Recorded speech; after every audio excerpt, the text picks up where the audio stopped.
farther. Jimi Hendrix is a legend. This is his story.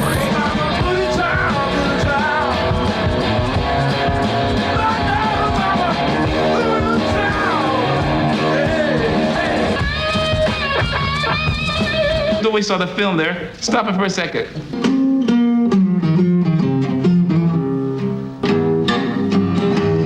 Gonna leave this town, yeah. Gotta leave this town. Gonna make a whole lot of money.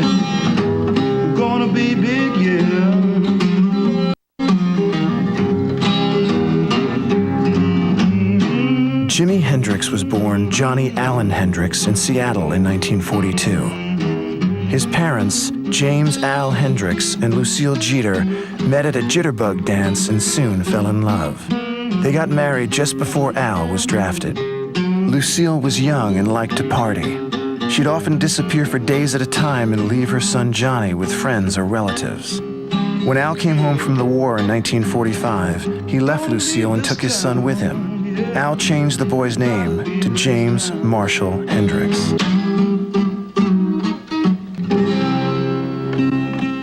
A shy child, Jimi never quite fit in anywhere.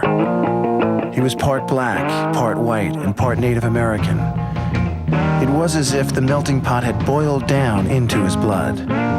Some of his favorite times were spent with his grandmother, Nora, who was part Cherokee. My grandmother used to tell me beautiful Indian stories. I used to see her a lot, you know.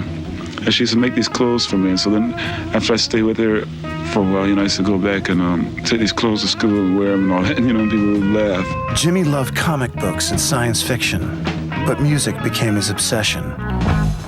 When he was 13, his dad bought him an old guitar for $5. Jimi was left-handed, so he switched the strings around and taught himself how to play upside down. Yeah. In high school, Jimi joined a band called the Rockin' Kings. On stage, the shy teenager became a smooth showman. In 1958, Lucille passed away. Young Jimi was deeply affected by his mother's death. He dropped out of high school and joined the Army.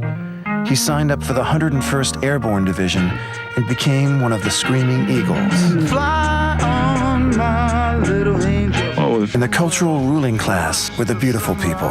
Jimi took it all in and then proceeded to take it by storm. Are you experienced? Hendrix had hooked up with a savvy, well-connected manager who set out to make him a star. Chas Chandler's first order of business was to introduce Hendrix to London's music circles. He started at the center, asking Eric Clapton to let Jimi sit in with his band Cream. Clapton was overwhelmed by Jimi's ability.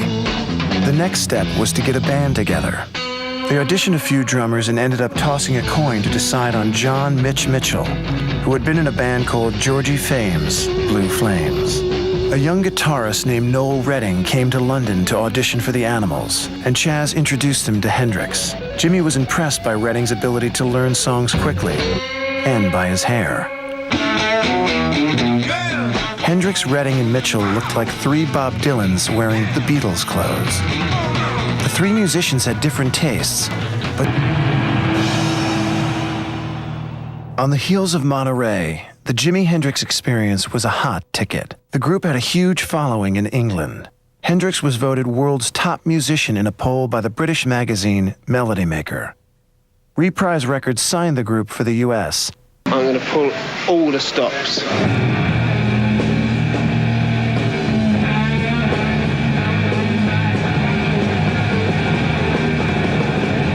Jimi's sexually charged performance stole the show.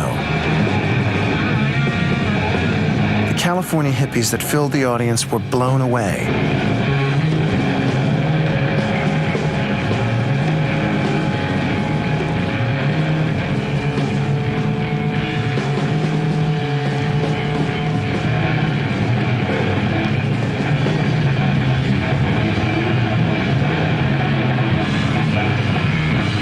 For Jimi, it was a triumphant return to his homeland.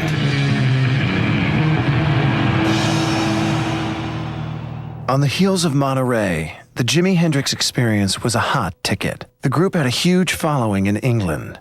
Hendrix was voted world's top musician in a poll by the British magazine Melody Maker.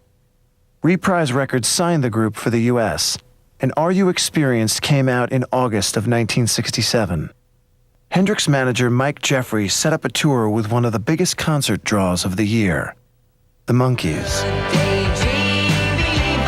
The combination of the Monkees with Jimmy's interracial psychedelic rock band was just bizarre. Most of the young kids in the audience were confused by what they saw as a crazy-looking black man humping his guitar. Jimmy's manager cooked up a story about the Daughters of the American Revolution objecting to the preteen audience being exposed to the Jimi Hendrix Experience. They left the tour with lots of publicity and underground credibility.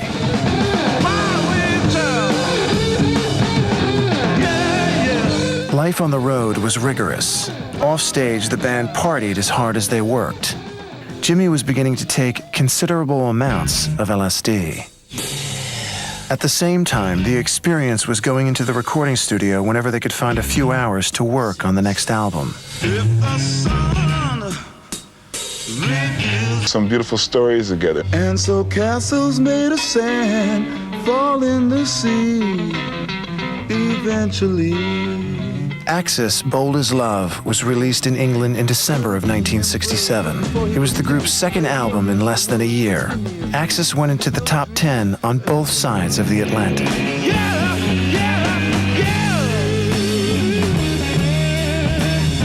But success took a toll.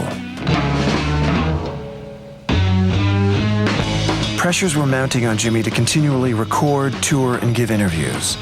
He had no one he could open up to, so he kept his feelings bottled up. One night, Jimmy got far too drunk and exploded.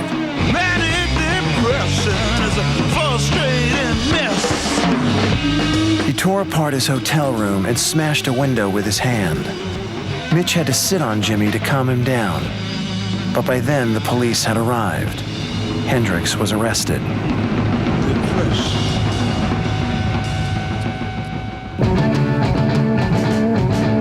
The Experience had a grueling tour schedule and new bookings were being added all the time. There's other things we want to turn on to the people, you know. In between tour dates, the Experience worked on their next album, but tensions were developing within the group.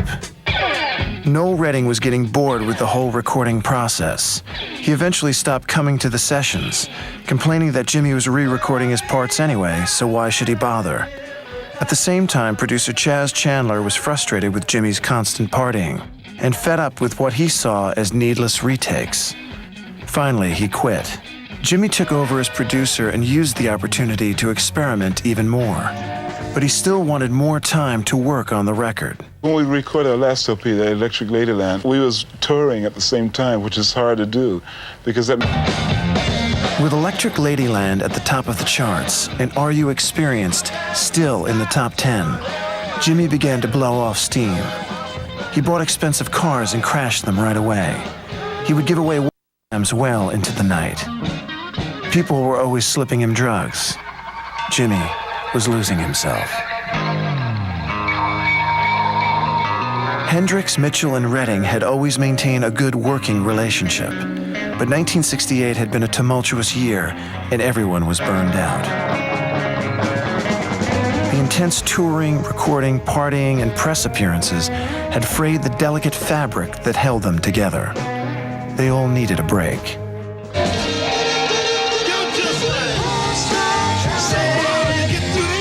Mitch and Noel went back to London while Jimmy stayed in New York. Chaz Chandler decided that if he wasn't going to be the band's producer, he wasn't interested in staying on as manager. Chandler was the one who rescued Jimmy from obscurity, nurtured his talents, and groomed him to be a star. His departure from Jimmy's life left a void that no one stepped in to fill. Jimmy had always been a loner, but now he was really alone. He was heading toward even bigger stardom at an even higher price. You're just like so hard to get through to you. Barely acknowledged each other on stage. In May, after playing 23 U.S. shows in less than a month, the group headed to Canada for a concert at Maple Leaf Gardens. At the airport in Toronto, Canadian Customs searched Jimmy's bag and found a package of heroin and some hashish. Jimmy had not packed his own bag and was visibly shocked when the drugs surfaced. He was immediately handcuffed and taken to jail. He was released on $10,000 bail in time to play to a sold-out concert that night. I'd like to dedicate this one to On his days off, Jimmy retreated to the studio with his old Army buddy, bassist Billy Cox, and drummer Buddy Miles to jam.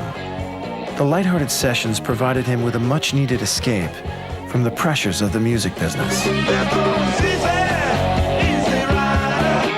Jimmy's jams with Cox and Miles fueled rumors that he was planning personnel changes within the band. Hearing of this, Noel Redding quit at the end of the tour, and Billy Cox stepped in to take his place. Laid back and reliable, Billy provided a touchstone to Jimmy's past. It was good for Hendrix to have a friend around. Jimmy had been spending a fortune at the record plant, New York's most expensive studio. His manager decided they should build their own. Construction began on a new studio that would be called Electric Lady. That summer, Hendrix rented an estate near Woodstock, New York, to relax and regroup. Plans were in the works for a major music festival in the area, and Hendrix would be on the bill. He invited a diverse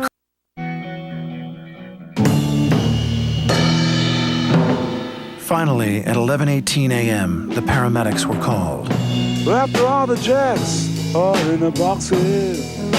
Jimi Hendrix was pronounced dead on arrival at St. Mary's Hospital on September 18th, 1970. You can hear happiness staggering on down the street. The official cause of death was an inhalation of vomit following barbiturate intoxication. He was 27 years old. The wind whispers. The popular young rock singer Jimi Hendrix died today in London, according to a police source, from an overdose of drugs. He was also alone in the world. Everyone wanted to be near him, but when it mattered most, there was no one to take care of him. The entire career of Jimi Hendrix as a recording artist lasted only 4 years, but the sounds he heard in his head changed popular music forever.